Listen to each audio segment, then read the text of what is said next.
The American frontier wasn't a romanticized Hollywood fantasy.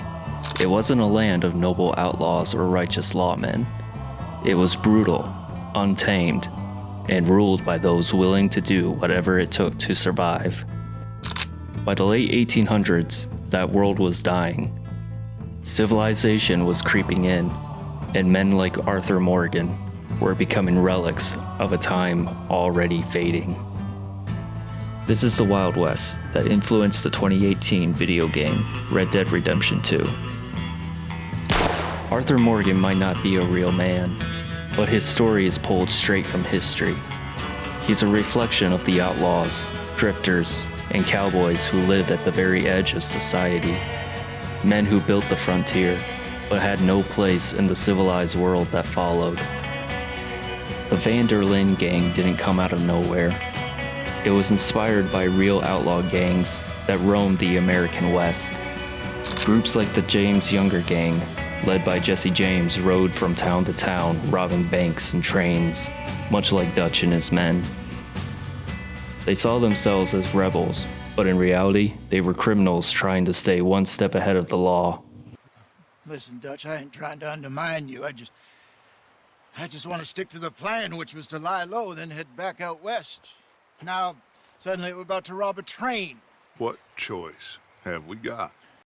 Dutch's endless pursuit of one last job mirrors the real fate of many outlaws, always believing freedom was just one step away.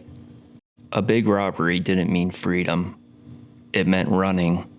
After a heist, outlaws didn't stick around to enjoy their winnings.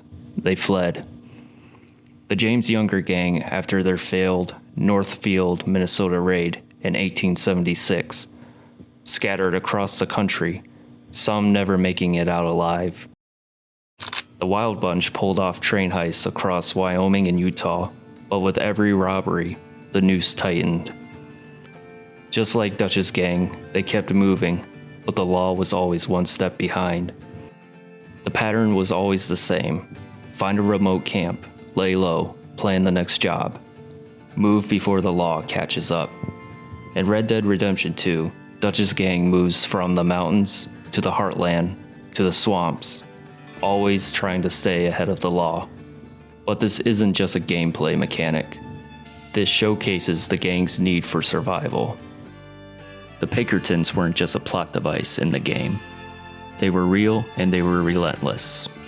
The Pinkerton National Detective Agency was one of the most feared law enforcement organizations of the 19th century, hired by railroads, banks, and the US government to track down outlaws. When Jesse James and his gang were robbing banks, the Pinkertons hunted them down.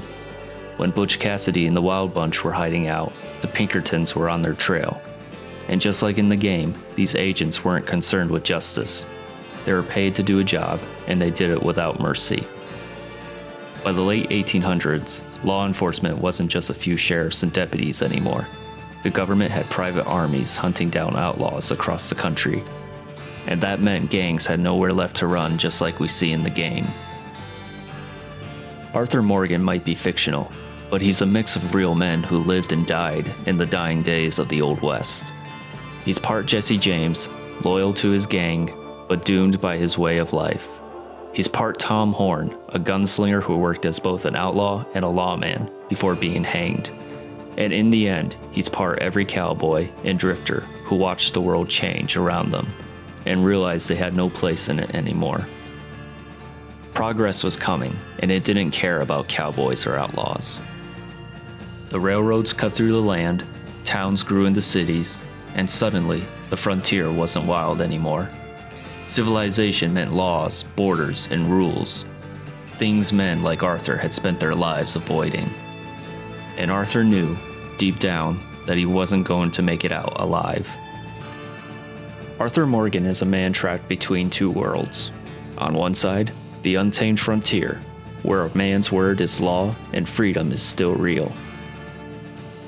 On the other, the rise of civilization, where power belongs to the rich and men like Arthur have no place.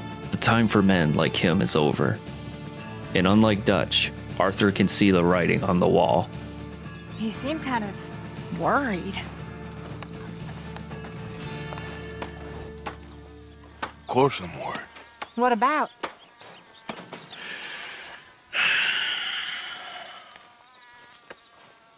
The whole world's changing. Even I see that now. Our time is pretty much past. They don't want folk like us no more.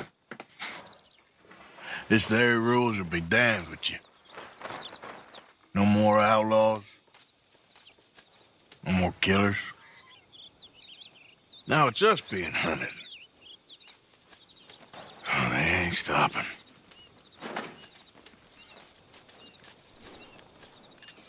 We went and made our choices a long time ago, so... I guess we gotta pay for our sins. Oh, Arthur. What a sad world we live in. Oh, I ain't sad, Mary Beth. I'm realistic about what's coming. Dutch believes in the old dream that a man can outrun his fate, that one last score will fix everything.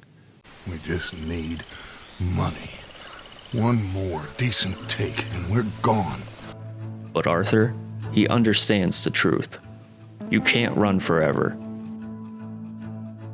Arthur Morgan represents the last of a dying breed.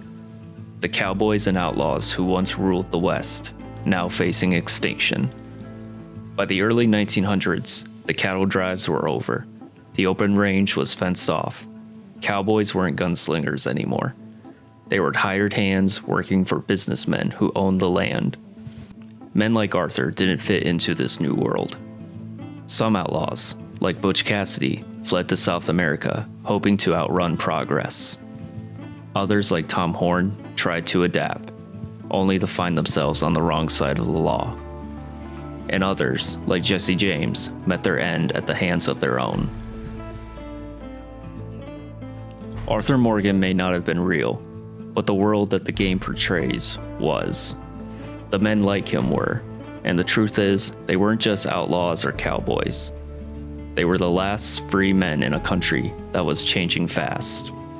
Some adapted, some fought, and some, like Arthur, accepted their fate. Goodbye, old friend.